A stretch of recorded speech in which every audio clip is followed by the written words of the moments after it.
Hello, this is Dave Sugarbaker, and today is the 16th day of February 2025. I've had 2 Sundays off in which I have not had any video content to share because I had knee replacement surgery.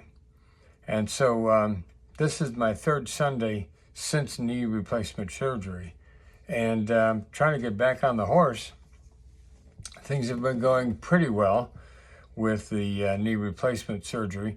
It's a funny thing. You start out with kind of a mysterious relationship to this new knee, and it doesn't want to do anything you want it to do. And then suddenly it begins to be recognizable in terms of what it will do and what it can do. So in any case, this is the first Sunday back since knee replacement surgery. My church in Manchester was able to meet this morning, and by 11:15, the church in West Union was getting so much snow that they canceled. And so that's the other factor that begins to play into things, and that is that you just can never know what the weather's going to do. I picked up the scripture that I used for 2 weeks ago, or 3 weeks ago. And you know what? It looks like it fits. And so I have used it again. And I'll just excerpt it a little bit. This is from Ezekiel 36. And Ezekiel says, "I will put my spirit in you and move you to follow my decrees and be careful to keep my laws. Then you will live in the land that I gave your ancestors. You will be my people, and I will be your God." And what I have here today is something about holy moments. When we moved from Berkeley, California to Maysville, Kentucky in 1997, we did it to take care of Elaine's mother, who was slipping into dementia. She didn't look on the surface like somebody who needed to be taken care of. She had a new boyfriend, and the two of them were having the time of their lives. In that first year here in Kentucky, neither Elaine nor I looked for a new full-time job. I was invited in the meantime by a funeral home company in the area to do a series of classes on dealing with grief and loss.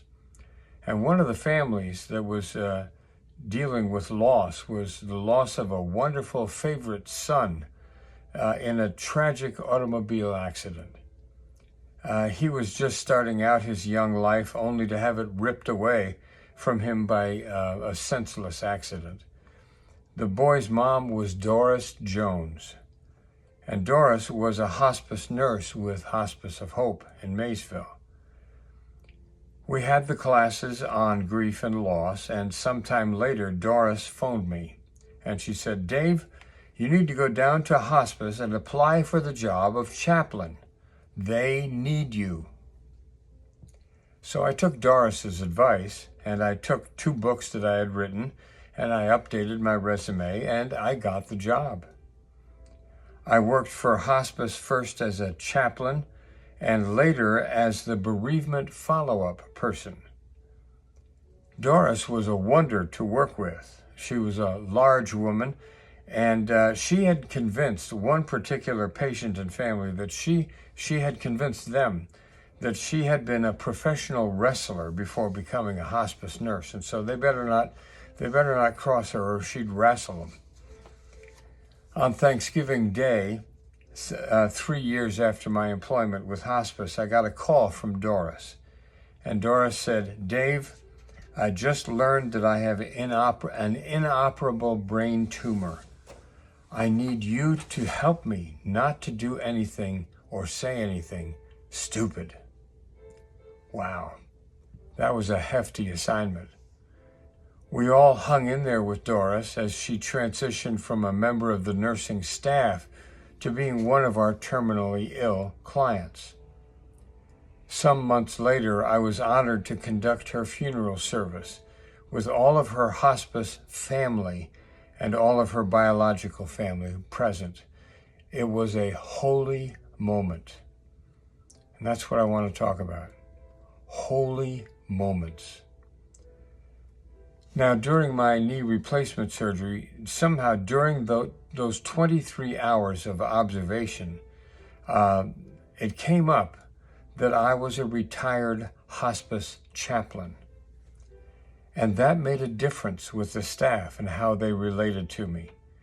I found myself in another holy moment in the middle of that night with the lights off and everybody supposedly asleep.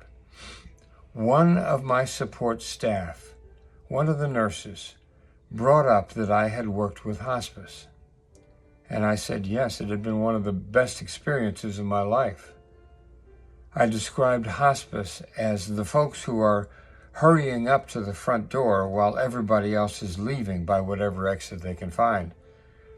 I said the hospice folks are the ones who bring the good news that death is a normal, integral part of life.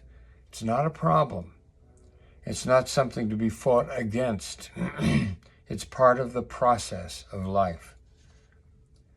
The nurse I was talking to in the middle of the night said that she was interested in doing hospice work at some point in her career. I told her about it as I had experienced it, that hospice work came with both rewards and term limits. I said that I felt that the average term for a hospice worker was about 5 years. She thought it was interesting information for her to consider. We had talked quite a while.